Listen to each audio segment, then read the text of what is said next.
Nama gadis ini adalah Akemi. Dia adalah keturunan terakhir yang tersisa dari geng Yakuza yang kuat. Dia adalah pemilik pedang yang mengurung roh jahat, salah satu harta keluarga Teika. Namun, Akemi tidak bisa mengingat apapun tentang keluarganya yang kuat di Jepang. 20 tahun yang lalu, keluarga Teika adalah kekuatan Yakuza paling kuat. Itulah sebabnya mereka memiliki banyak musuh. Saat seluruh keluarga berkumpul untuk foto keluarga, sebuah peluru melesat dan merenggut nyawa fotografer. Pemberontak mulai bangkit. Musuh dari dalam dan luar bersekongkol untuk menghancurkan seluruh keluarga Teika. Dalam adegan kacau itu, putri kecil dibawa kabur oleh pamannya untuk menyelamatkan diri. Kakaknya tidak seberuntung itu. Dia bersembunyi di bawah meja dan merangkak keluar di samping mayat ibunya. Lalu ditemukan dan dibunuh oleh musuh. 20 tahun kemudian di Brasil, orang yang disewa untuk menghancurkan keluarga Teika bangun setelah pemulihan panjang. Namun, dia kehilangan ingatannya. Tidak ingat siapa dia atau mengapa dia ada di sana. Tapi kekuatan fisiknya masih sangat luar biasa. Butuh banyak dokter yang bekerja sama untuk membuatnya tenang. Nama pria ini adalah Shiro. Saat dia bangun, dokter membawa 2 petugas masuk dan bertanya apakah dia punya kesan tentang pedang Jepang ini. Karena itu satu-satunya benda yang dia pegang saat tidak sadar. Shiro merasa pedang itu sangat familiar. Tapi dia benar-benar tidak bisa mengingat apapun tentangnya. Untuk mencari tahu kebenaran tentang identitasnya, Shiro memecahkan jarum suntik untuk membuka borgol, memanfaatkan ketidakhadiran dokter, lalu melarikan diri telanjang. Dia pergi ke kamar mandi untuk mengambil pakaian seorang pemuda yang kurang beruntung, lalu keluar dan memukul alarm kebakaran. Memanfaatkan kekacauan ini, dia merebut kembali pedangnya dan kabur dari rumah sakit. Jalanan yang penuh warna dan ramai sangat asing bagi Shiro. Di perjalanan, dia bertabrakan dengan sekelompok preman. Meskipun mereka memprovokasinya, dia tidak tertarik untuk berkelahi. Shiro mengikuti sisa-sisa ingatannya ke toko antik, di mana ada sarung pedang yang cocok dengan pedangnya. Pemilik toko sangat takut pada Shiro saat melihat pedang kuno itu, tapi dengan serakah menawarkan harga rendah untuk merebut harta itu. Namun, Shiro tidak datang untuk menjual barang, melainkan untuk bertanya tentang sejarah pedang ini. Setelah disiksa sebentar, penjaga toko tua itu mengakui bahwa ini adalah pedang Muramasa yang sangat langka, ditempa oleh pembuat pedang terbaik di Jepang. Pedang unik ini dimiliki oleh keluarga Teika. Shiro tidak tahu mengapa dia memilikinya. Tapi penjaga toko tahu alamat seorang pria yang sering datang ke toko antik menanyakan keberadaan pedang itu. Orang itu adalah guru seni bela diri bernama Takeshi, yang kebetulan juga guru Akemi. Keterampilan pedang yang telah dilatih putri ini selama 20 tahun diajarkan olehnya. Master Takeshi memberitahu Akemi bahwa bertahun-tahun lalu, saat keluarganya disakiti, pamannya mempercayainya dan mengirimnya kepadanya karena tidak ingin dia terluka. Dia membawanya pergi dari Jepang ke Brasil. Sekarang, paman itu datang jauh-jauh ke sini untuk mencarinya. Tapi Master tidak ingin dia mengingat masa lalu yang menyakitkan itu.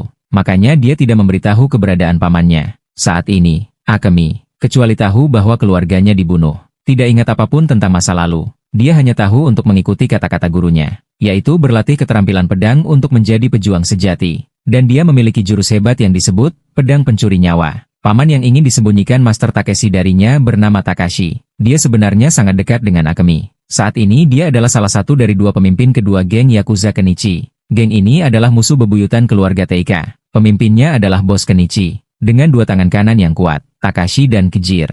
Takashi saat ini memegang semua ketenaran dan kekayaan di tangannya. Jika ada yang berani mengancam posisinya, dia akan dihukum tanpa ampun. Orang malang ini, sebelum dihukum, memberi Takashi informasi penting. Dia telah menyelidiki keberadaan keponakan yang hilang. Wajah Takashi langsung berubah. Dia segera menghukum 2 anak buah di sampingnya untuk menjaga informasi itu tetap rahasia. Dia akan memaafkan Yakuza di depannya. Tapi karena dia anak buah Kijir, musuhnya, dia harus menghukumnya untuk mengintimidasi. Karena membunuh anak buah dalam geng, Takashi segera dipanggil kembali ke markas. Dia pergi ke tempat anak buahnya dengan hormat membungkuk dan menyapanya. Berjalan bersama bos Kenichi. Jir sangat marah karena Takashi mengambil nyawa anak buahnya tanpa izin. Berdiri di depan bos, Takashi menjelaskan bahwa bajingan itu menggelapkan dana publik. Makanya dia dihukum. Jika itu menyinggung bos Kenichi, Takashi bersedia memotong salah satu jarinya untuk meminta maaf. Tapi Kenichi sangat mempercayai dan menghargainya. Jadi dia menerima untuk memaafkan Takashi kali ini. Ini membuat Kijir sangat kesal. Kembali ke Putri Akemi. Setelah berlatih pedang, dia pergi ke toko paruh waktu Sugar untuk bekerja mencari nafkah. Dia juga punya teman kulit hitam bernama Lucy. Mereka berdua membuat janji untuk pergi ke bar besok untuk merayakan ulang tahun Akemi yang ke-21. Setelah selesai bekerja paruh waktu, Akemi pulang sendirian. Keluarga yang dulu kuat kini hanya menyisakan dia yang berkeliaran. Keesokan harinya, sebelum pergi ke bar, Akemi pergi ke toko tato untuk menato simbol keluarga di tangan kanannya. Tapi saat itu dia masih tidak tahu arti tato itu. Dia hanya melihatnya di sapu tangan yang ditinggalkan kakeknya. Jadi dia ingin menatonya di tangan. Lalu Akemi pergi ke bar untuk bersenang-senang dengan Lucy. Di bar, Ada juga beberapa preman yang pernah bertabrakan dengan Shiro. Untuk merayakan ulang tahunnya, Akemi naik ke panggung untuk menyanyi. Tanpa diduga, dia menarik perhatian seorang penggoda wanita bernama Walis. Dia naik ke panggung untuk mendekati Akemi, lalu mengucapkan kata-kata kasar kepadanya. Meskipun sangat kesal, dia mencoba menahan diri. Tapi saat Walis menyentuh tato baru Akemi, itu membuatnya benar-benar marah. Preman di bawah tidak takut, malah bersorak untuk Walis. Dia mengikuti Akemi dan ditendang di wajah olehnya. Akemi dengan cepat mengambil stik biliar sebagai senjata. Karena perkelahian ini, petugas keamanan harus mengeluarkan pistol untuk campur tangan. Berkat itu, Akemi pulang dengan selamat. Lalu dia pergi ke altar kakeknya, memberitahu bahwa dia sudah berusia 21 tahun dan telah menato gambar yang sama seperti kakeknya. Meskipun dia tidak tahu artinya, akan sangat bagus jika keluarganya masih hidup. Keesokan harinya, Shiro menemukan alamat yang diberikan oleh pemilik toko antik. Ini adalah gedung apartemen Akemi. Dia naik lift untuk mencari rumahnya, tapi tidak melihat siapapun karena Akemi sudah pergi pagi-pagi. Malam harinya, Takashi juga mengikuti alamat yang diberikan Yakuza hari sebelumnya untuk menemukan tempat ini. Saat itu, Akemi pulang dari kerja dan dikejar oleh 3 preman dari hari sebelumnya. Mereka dengan panik mendobrak pintu dan masuk, menghancurkan telepon yang sedang menghubungi polisi. Satu orang dengan pistol mengejar Akemi dari dekat, yang lain naik lift untuk mendukung. Saat sampai, dia mencekik leher Akemi dan tidak membiarkannya masuk ke rumah. 3 pria tinggi masuk ke rumah untuk mengintimidasi seorang gadis. Tapi Akemi memanfaatkan kesempatan untuk melawan. Namun, dia tetap terjatuh karena mereka bekerja sama. Saat itu, Akemi menemukan Shiro bersembunyi di kamar tidur. Dia bergegas keluar dan menebas satu orang, lalu dengan cepat menjatuhkan yang kedua. Tapi Walis punya pistol. Shiro bersembunyi di balik pintu dan tertembak di bahu. Akemi mengambil pedang, dan sejenak ingatan tentang keluarganya yang kuat kembali membanjir. Dia memotong lengan Walis, lalu dia dan Shiro kabur dari sana. Saat itu, Takashi tiba dan menembak mati ketiga preman itu, lalu mengejar Shiro dan Akemi. Tapi mereka naik ke atap dan menyeberang menggunakan papan ke gedung sebelah. Di tengah jalan, Akemi tergelincir dan hampir jatuh. Shiro tidak kabur, tapi tinggal untuk mendorongnya naik. Takashi masih mengejar dari dekat dan terus menembaki mereka berdua. Dia mengejar sampai ke gudang dan kehilangan jejak mereka. Tiba-tiba Shiro keluar menyerangnya. Tapi pedang tajam itu cepat ditangkis oleh Takashi. Akemi mengambil pedang dan kabur. Shiro tinggal di belakang untuk menendang Takashi ke tiang besi dan lari bersama Akemi. Takashi tiba-tiba muncul, tapi hanya membidik Shiro. Akemi bergabung dengannya untuk menendang Takashi ke dalam lift dan menutup pintu. Meskipun Takashi mencoba memanggil nama keponakannya, dia tidak bisa mengingat apapun. Setelah pengalaman hidup dan mati ini, keduanya yang kehilangan ingatan menganggap satu sama lain sebagai rekan. Pedang Muramasa adalah buktinya. Shiro juga secara sukarela mengembalikan pedang itu kepada Akemi.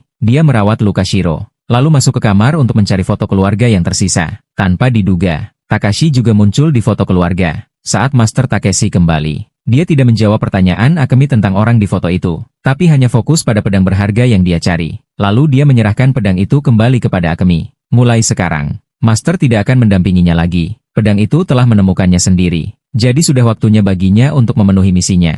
Nyonya Sugahara akan memberikan informasi berguna kepada Akemi. Mendengar ini, dia segera pergi mencari bosnya. Melihat waktu telah tiba, Sugahara memberi Akemi alamat sebuah rumah dan menyuruhnya pergi ke sana. Tempat itu akan memiliki jawaban yang selama ini dia pikirkan. Akemi cepat naik kereta terdekat malam itu.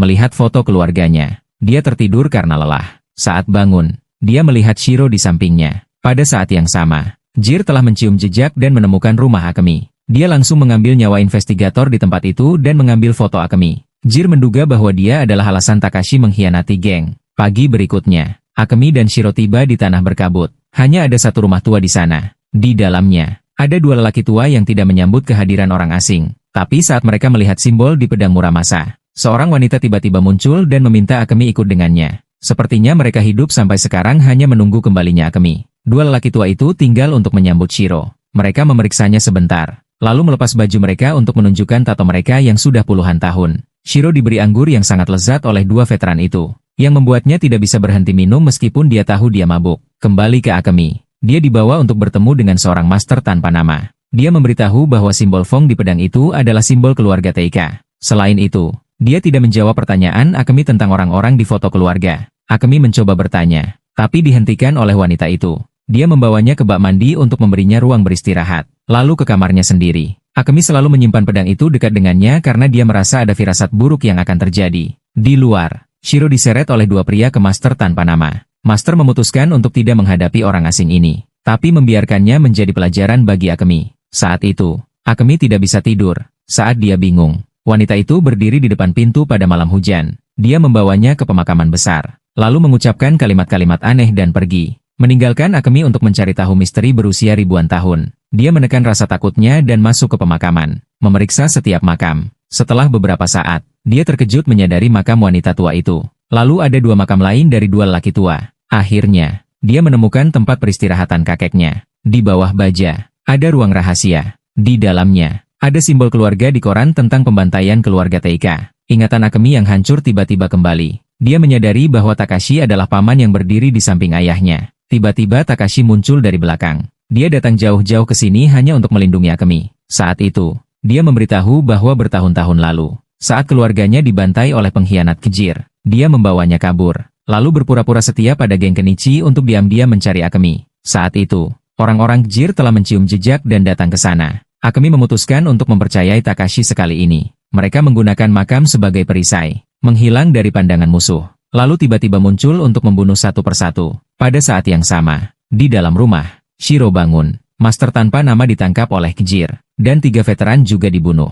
Wanita tua itu berjuang dengan nafas terakhirnya untuk menunjukkan jalan musuh kepada Shiro. Dia meminta pisau darinya dan segera berangkat. Saat itu, Akemi menghadapi 2 orang yang mendekat, tapi sebelum mereka menyadarinya, dia membunuh mereka dengan 2 pedang. Takashi membuka tembakan melawan musuh. Tembakan memicu kerusuhan di antara kedua belah pihak. 2 paman dan keponakan saling mendukung untuk melarikan diri dari peluru musuh.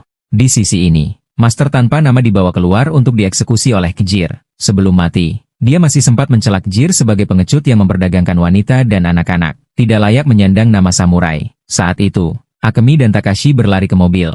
Anak buah kejir mencoba menghancurkan mobil tapi gagal. Tiba-tiba Shiro melompat keluar dan membunuh mereka. Dia akan menahan mereka agar 2 paman dan keponakan bisa kabur. Akemi ingin menunggu Shiro masuk ke mobil sebelum pergi. Tapi Takashi bilang dia pengkhianat. Saat mereka tiba di tempat aman, Takashi menceritakan sisa kebenaran, bahwa ayah Akemi tidak mendengarkannya, tapi mempercayai pengkhianat kejir. Dia mengambil kesempatan untuk memberontak, menghabisi keluarga Teika pada hari bulan purnama Akemi. Shiro adalah salah satu pembunuh bayaran yang disewa kejir untuk memburu Akemi. Sekarang Akemi telah kembali. Takashi tidak perlu lagi berpura-pura setia pada bos Kenichi. Dia akan menjadi tuan barunya. Lalu keduanya memutuskan untuk kembali ke Brasil.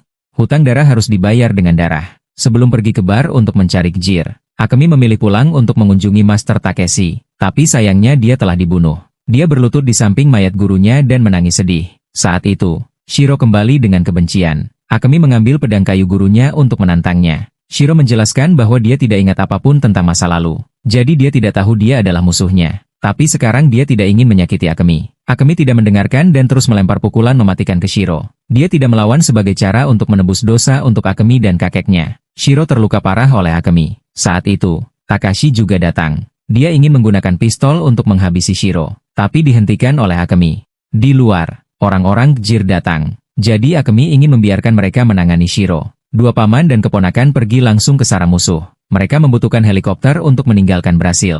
Dan hanya atap bar kejir yang cukup tinggi untuk helikopter mendarat. Begitu anak buah kejir melihat 2 paman dan keponakan, mereka mengikuti. Mereka tidak peduli dan langsung naik untuk menghadapi penjaga atap. Tapi kedua belah pihak saling memahami tujuan masing-masing. Jadi mereka segera terjun ke pertempuran. Setelah pertarungan sengit, 2 paman dan keponakan Akemi menang. Orang-orang di luar melihat sulit untuk menghadapi mereka dan harus pergi. 2 paman dan keponakan baru saja naik ke atap gedung saat pasukan kejir juga masuk. Shiro ditangkap dan diikat. Takashi, untuk menjaga kehormatan bos Yakuza, maju dan ingin melawan kejir 1 lawan 1.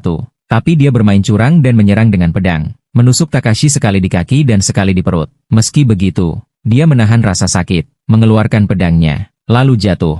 Akemi sangat marah. Tapi Kenichi tidak tahu dia menghadapi murka dewa kematian. Jadi dia tetap arogan dan mengejek Akemi sebagai putri yang kalah. Mendengar itu, Shiro melakukan serangan balik. Meskipun tangannya terikat, dia masih bisa mengatasi 2 anak buah untuk memberi Akemi pertarungan yang adil. Sekarang medan perang hanya ada Akemi dan kejir. Dia melepas bajunya untuk menunjukkan tatonya. Akemi berteriak dan bergegas memulai pertarungan. Keduanya sangat profesional dalam menggunakan pedang. Kejir dengan cepat melukai lengan Akemi. Kedua kalinya mereka bertarung. Mereka saling berpapasan secepat angin. Tapi Akemi terus menerima luka di perutnya. Melihat itu, Kejir tertawa sinis. Tapi dia tidak tahu dia telah menerima pedang pencuri nyawa milik Akemi. Lalu Akemi memegang erat pedang Muramasa dan berbalik untuk memenggal kepala Kejir. Akhirnya, kemenangan ini milik putri keluarga Teika. Akemi pergi ke Shiro. Mulai sekarang, dia harus membayarnya dengan menjadi budaknya. Lalu helikopter datang untuk membawa mereka berdua pergi. Film berakhir di sini. Jika kamu merasa ini menarik, jangan lupa beri kami like dan subscribe ke channel ini.